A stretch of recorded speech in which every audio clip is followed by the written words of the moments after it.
Oh, Akbar.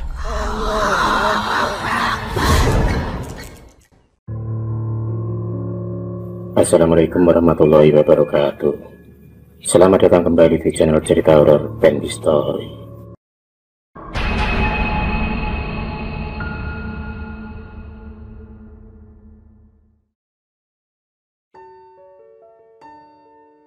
Siang itu langit solangkan menampakkan cahayanya. Matahari pun terhalang derasnya hujan. Pak Kusmin masih tertunduk lemas di warung soto miliknya. Sepi, senyap, hanya suara jam dinding yang memegihkan telinga. 3 jam sudah Pak Kusmin masih sabar menunggu pelanggannya. Tapi kenyataan itu masih sama. Tak ada pelanggan yang memampir di warung soto miliknya. Hingga waktu pun menjelang malam. Dan kejadian itu sering dialaminya semenjak kakaknya membuka warung di sebelahnya. Hanya kesabaranlah yang menjadi pondasi agar warung soto miliknya tetap berdiri. 3 tahun pun berlalu. Warung soto milik Pak Kusmin semakin sepi. Hutang mulai menumpuk di mana-mana. Bahkan Pak Kusmin dan istrinya mulai menjual barang-barang berharga milik mereka. Sudah jatuh gini tertimpa tangga. Istri Pak Kusmin mulai sakit-sakitan dan divonis terkena penyakit kanker ganas. Mau tak mau, Pak Kusmin harus merelakan rumahnya untuk dijual untuk pengobatan istrinya. Kontrakan rumah 4x4 itu pun menjadi tempat satu-satunya istirahatnya saat ini. Cibiran mulai tersungging dari mulut tetangga. Apalagi anak perempuannya yang bernama Dila sering pulang malam tanpa tahu Dila bekerja sebagai apa. Mereka langsung mengecap kalau putri satu-satunya Pak Kusmin itu perempuan nakal.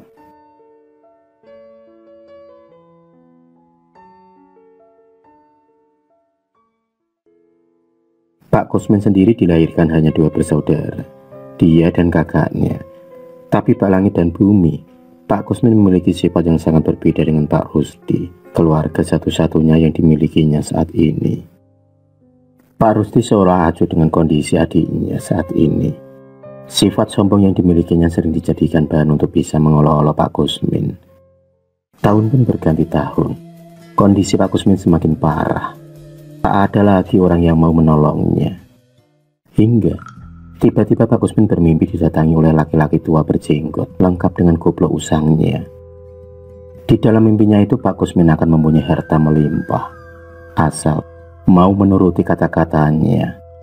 Awalnya Pak Kusmin mengabaikan dan menganggap hanya bunga tidur saja. Tapi anehnya mimpi itu masih sering muncul hingga 4 malam berturut-turut. Disinilah iman Pak Kusmin dipertaruhkan. Secara diam-diam Pak Kusmin mencari tahu akan siapa sosok kakek tua di dalam mimpinya.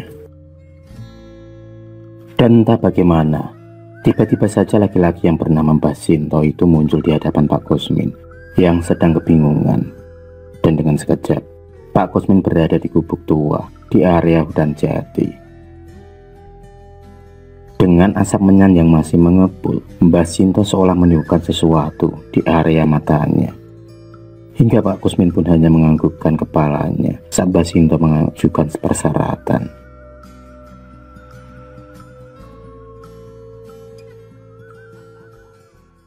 1 jam kemudian, Pak Kusmin pulang dengan senyuman yang merekah. Senyuman yang sudah lama hilang dari dirinya. Dila yang tanpa heran mencoba mendekati dan bertanya kepada ayahnya. Disinilah perbincangan dimulai. Kita bisa menjadi orang kaya raya, Nduk, ucap Pak Kusmin dengan nada sumringah. Dila semakin heran dan penasaran dengan kata-kata ayahnya itu. Setelah menceritakan semuanya, Dila pun setuju dengan putusan Pak Kusmin. Saya setuju, Pak. Dila sudah bosan hidup susah, dihina, dicaci. Apalagi setelah mengingat perlakuan Pak Rusdi pada keluarga kita. Ucapan Dila semakin menambah tekad Pak Kusmin untuk melaksanakan perintah Mbah Sinto. Malam berikutnya yang bertepatan dengan malam Jumat Kliwon, Pak Kusmin bersama Dila beranjak melangkah ke rumah Mbah Sinto. Entah bagaimana, mereka dengan sekejap sampai di gubuk Mbah Sinto. yang bisa dikatakan sangat jauh dari kontrakan Pak Kusmin. "Kowe wis siap, Nduk?" ucap Mbak Sinto sambil membakar menyan. Dila hanya mengangguk dan pasrah menuruti kata-kata dari kakek tua itu. Pengantin pocong hitam. Itulah ritual pesugihan yang dijalani Pak Kusmin saat ini, di mana Dila akan dikawinkan dengan sosok pocong dan harus siap digauli makhluk gaib itu kapan saja.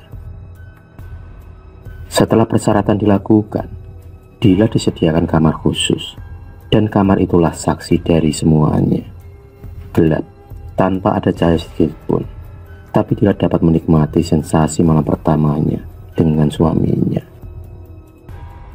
3 jam kemudian Mbak Sinto mengetuk pintu kamar dan melihat Dila yang bermandikan keringat. Segera, Mbak Sinto menyuruhnya mengelap sisa-sisa lendir di tubuhnya untuk nanti dijadikan kuah soto dengan cara mencampurkannya. "Pulanglah dan lihat di atas kasurmu, Nduk," kata Mbak Sinto. Menurut penjelasannya, sosok pocong yang kini sudah menjadi suami gaibnya itu akan memberikan harta yang melimpah setelah usia melakukan hubungan badan, dan sisa-sisa lendirnya bisa dicampurkan ke dalam kuah soto yang dapat membuat laris dagangan Pak Kusmin sendiri. Tapi semua harta yang didapat hanya Dila yang berhak, karena dia sebagai istrinya. Kalaupun nanti ada orang yang diam-diam tahu atau sengaja merebut harta Dila, maka suami atau si pocong hitam itulah yang akan bertindak. Mendengar penuturan dari Mbak Sinto, Pak Kusmin pun mengangguk dan mengerti. Dila pun segera mengajak ayahnya itu untuk pulang, karena sudah tak sabar ingin melihat harta yang melimpah, seperti yang dijanjikan oleh Mbak Sinto. Dan benar saja, sesampainya di rumah, Dila melonjak kegirangan karena melihat sekepok uang serta kleon emas yang gemerlap di atas kasurnya. Setelah perkawinan begitu terjadi, kondisi perekonomian Pak Kusmin mulai membaik, bahkan 10 kali lipat dari sebelumnya. Warung sotonya pun kini dibanjiri pengunjung berkat lendir dari si pocong hitam itu sendiri. Kondisi istri Pak Kusmin pun berangsur mulai membaik berkat pengobatan alternatif yang lumayan mahal. Penampilan Dila seorang putri, wajahnya cantik terawat dan lengkap dengan aksesoris yang melekat di tubuhnya. 2 tahun sudah, keluarga Pak Kusmin merasakan kenikmatan semu. Mobil mewah, rumah berlantai 3, serta cabang warung soto yang ada di mana-mana membuat Pak Kusmin lupa diri. Pencapaian Pak Kusmin membuat iri saudara kandungnya, yaitu Pak Rusdi. Pak Rusdi pun mulai curiga dengan kekayaan yang didapat secara tiba-tiba oleh adiknya itu. Hingga suatu pagi, Pak Rusdi yang tak sengaja melihat Dila keponakannya berjalan dengan tampilan super mewahnya, menumpangi mobil keluaran terbaru, membuat panas Pak Rusdi. Dengan sengaja Pak Rusdi menghampiri Dila dan melontarkan kata-kata pedas. Tak hanya itu saja, Pak Rusdi tega merampas kalung serta tas Dila. Tanpa Pak Rusdi ketahui, ada sepasang mata merah yang mengawasinya. Dialah si pocong hitam. Pocong hitam itu menatap tajam ke arah Pak Rusdi. Hanya dengan hitungan detik, Pak Rusdi pun mati tertabrak truk dari depan saat mencoba berlari. Dila yang merasa ngeri atas kejadian Pak D-nya itu benar-benar merasakan kemurkaan dari si pocong hitam. Dan hal itu semakin membuatnya takut. Dengan berjalannya waktu, Dila pun merasakan kehampaan sebagai wanita pada umumnya. Dia ingin merasakan hidup normal dan mempunyai pasangan manusia sama sepertinya. Pernah, suatu kali dia mengutarakan niatnya untuk berhenti dari kemusyrikan ini. Tapi Pak Kusmin menentangnya. Laki-laki itu sudah terlena akan duniawi tanpa menghiraukan masa depan anaknya. Pernah suatu hari ada seorang pemuda yang melamar Dila, tapi pemuda itu langsung tewas secara tak wajar. Dan tentu saja, semua itu akibat ulah dari si pocong hitam yang sudah menguasai jiwa dan raga Dila. Tanpa disadari, mereka sudah dijadikan tumbal oleh Pak Kusmin. Tahun berganti tahun, tak terasa umur Dila sudah menginjak 40 tahun. Di usianya ini seharusnya Dila sudah mempunyai keluarga lengkap dengan anak-anak yang lucu. Hidupnya kini semakin hamba. Ayahnya juga semakin tua dan ibunya baru saja meninggal. Tak ada laki-laki yang mau mendekatinya karena sudah dipastikan mereka akan mati sia-sia. Uang yang dimilikinya semakin tak ada artinya. Tubuhnya kini kurus kering karena sukmanya dihisap oleh si pocong hitam. Akibat sejak malam harus melayani dari maghrib hingga azan subuh berkumandang. Sungguh, batin Dila pun tersiksa. Hari itu Dila sudah bertekad bulat untuk menghentikan penyiksaan ini. Dia pun mendatangi Mbak Sinto, meminta untuk memutuskan perjanjian dengan setan tersebut. Tapi silanya rumah Mbak Sinto lenyap beserta orangnya. Kini tak ada lagi yang mau mendekati Dila, dan itu artinya tak ada lagi tumbal untuk pesugihannya. Karena sudah 2 purnama Pak Kusmin tak menyediakan tumbal, akhirnya Pak Kusmin lah yang menjadi korban. Dia ditemukan mati secara mengenaskan di kamarnya sendiri. Dila pun semakin depresi dengan semua hal yang terjadi. Tingkahnya seperti orang yang tak waras. Setiap hari Dila menguji diri di kamar, dan jalan satu-satunya untuk mengikhlaskan kemusyrikannya itu, dia pun kemudian mati bunuh diri. Sampai sekarang rumah yang berlantai 3 itu dibiarkan terbengkalai oleh warga sekitar. Mereka tak berani mengusik, apalagi masuk ke dalam rumah. Karena menurut penuturan para warga sekitar, rumah itu sering terlihat penampakan sosok pocong, dan juga sering terdengar suara rintihan orang menangis.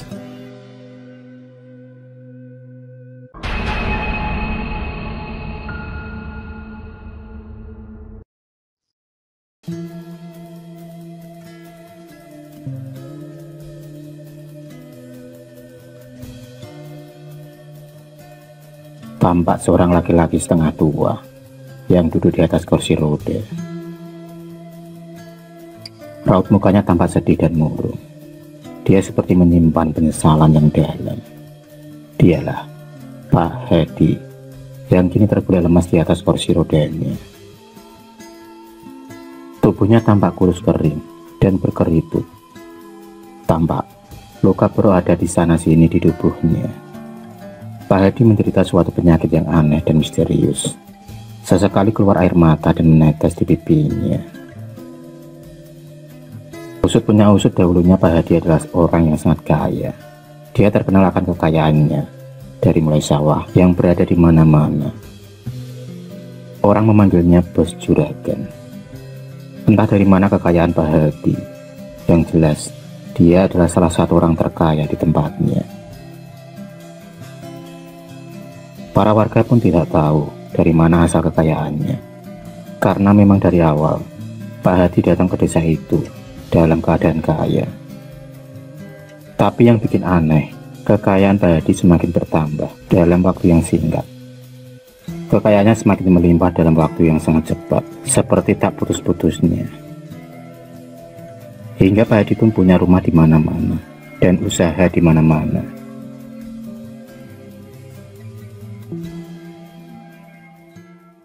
Namun kabar yang beredar di kalangan para warga saat itu, Pak Hedi dikabarkan sebagai penganut pesugihan.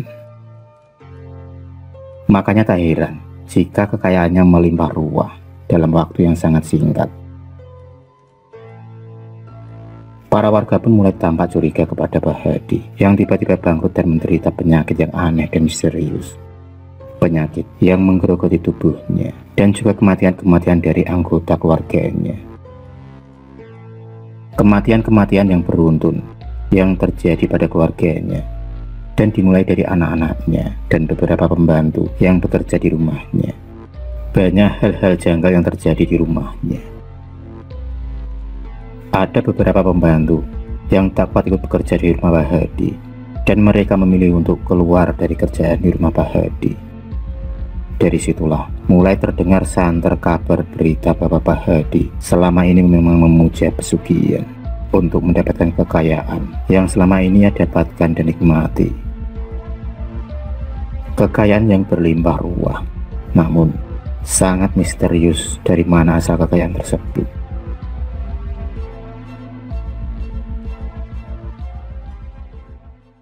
Sebut saja Kang Komar, yang dahulu pernah ikut bekerja di rumah Pak Hadi. Dulu, Kang Komar bekerja sebagai pembantu di sana. Dia bertugas sebagai tukang kebun di rumah Pak Hadi.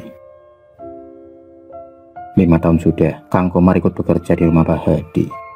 Dan selama itu pula dia sering melihat hal-hal yang aneh di rumah Pak Hadi. Suatu malam, Kang Komar sedang beres-beres di gudang sebelah. Dan tiba-tiba dia mendengar suara yang aneh yang terasa sangat mengganjal di telinganya. Tapi Kang Komar tidak memperdulikan suara itu. Dia hanya berpikir positif saja. Kang Komar pun tetap melanjutkan pekerjaannya. Setelah selesai, ia pun kemudian beristirahat dan kemudian ia pun berjalan menuju ke dapur untuk mengambil minuman. Kang Komar segera melangkahkan kakinya menuju ke dapur rumah besar dan sampailah ia di sana. Namun, tiba-tiba ia mendengar suara orang yang sedang kesakitan. Suaranya tampak lirih. Kang Komar pun mencari dari mana suara tersebut. Dan sampailah Kang Komar kemudian di depan pintu kamar anak Pak Hadi yang bernama Budi. Betapa terkejutnya Kang Komar yang kala itu melihat ada sosok makhluk tinggi besar yang sedang mencekik leher Budi.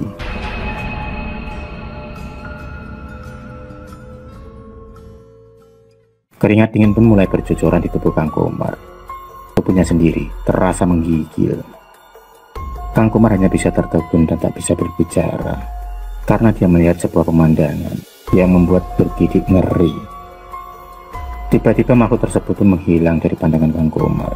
Kang Komar dengan tubuh yang masih terasa lemas, kemudian ia pun meninggalkan kamar Budi. Pagi pun tiba. Di rumah Pak Hadi, saat itu digegerkan dengan kematian anaknya. Pak Hadi sebenarnya tahu dengan kematian dari anaknya tersebut, tapi dia kemudian berpura-pura ikut sedih atas meninggalnya anaknya. Para warganya bertanya-tanya atas kematian dari Budi, anak dari Pak Hadi. Hari itu juga, jenazah Budi pun dimakamkan di pemakaman desa. Saat di pemakaman desa itulah, ada seorang kakek tua yang tengah berada tak jauh dari lokasi makam tersebut. Ia terlihat sedih melihat acara pemakaman tersebut, karena dalam pandangannya, tampak sebatang pohon pisang yang dimakamkan di situ. Rupanya kakek tua itu bukanlah orang sembarangan. Kakek tua tersebut memiliki kelebihan dalam mata batinnya. Dan nama kakek tersebut adalah Mbah Wojo. Saat itu Maman dan Darmo lagi bersama Mbah Wojo. Saat raut muka Mbah Wojo tampak lain. Dari situlah Maman bertanya kepada Mbah Wojo, kenapa Mbah Wojo berubah raut mukanya? Mbah Wojo kemudian mengatakan kalau dia sedih melihat pemakaman yang sedang berlangsung. Karena yang dia lihat bukanlah jasad dari manusia, melainkan hanya seonggok kedepok pisang yang dibungkus dengan kain kafan. Mendengar kata-kata dari Mbah Wojo tersebut, Maman dan Darman pun terperanjat kaget. Mereka sudah bisa menebak dengan apa yang disampaikan oleh Mbah Wojo. Korban tumbal pesugihan. Itu yang ada di hati mereka. Sungguh malang anak yang telah dijadikan tumbal pesugihan demi kekayaan yang sesaat. Sungguh tega orang yang telah menumbalkannya. Malam itu kematian Budi menjadi bahan perbincangan di kalangan para warga. Para warga merasa ada hal yang aneh dengan kematian dari anak Pak Hadi. Karena kematian itu terasa janggal dan aneh, jasadnya pun terlihat aneh juga. Semalam suntuk para warga membicarakan tentang kematian dari anak Pak Hadi. Kini, Pak Hadi pun mulai mendapatkan karmanya dari apa yang ia telah perbuat dengan mengambil pesugihan. Jalan yang sangat bertentangan dengan agama dan dilarang oleh Allah. Jalan kesesatan sesaat untuk mendapatkan kekayaan dengan mudah. Sedikit demi sedikit, kekayaan Pak Hadi pun mulai berkurang dan mulai habis dalam tempo yang sangat singkat juga. Kini Pak Hadi mulai sakit-sakitan dan mulai depresi dengan apa yang terjadi dalam kehidupannya kini. Pak Hadi kini mulai bicara tak karuan dan tanpa arah. Hari demi hari, kesehatan Pak Hadi pun semakin memburuk. Tubuhnya semakin kurus kering, dan kini terlihat luka-luka di sekujur tubuhnya tampak mulai muncul. Tubuhnya sendiri kini mengeluarkan bau busuk yang sangat menyengat dan dipenuhi dengan nanah. Dan karma penderitaan pun akhirnya diterima oleh Pak Hadi. Karma yang begitu menyiksa dan menyedihkan dalam akhir hidupnya. Akhir hidup yang tragis dan memilukan. Penyakit Pak Hadi semakin lama semakin menjadi. Tubuhnya kini hanya tinggal tulang belulang yang dibalut dengan kulit luarnya. Dan akhirnya Pak Hadi pun meninggal dalam penyesalan.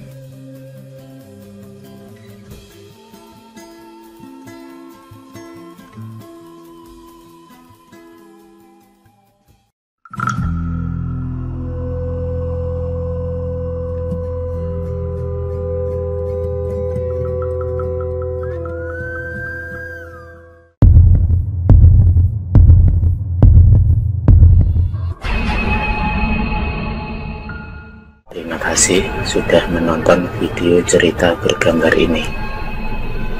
Klik subscribe untuk terus berlangganan video-video cerita bergambar selanjutnya.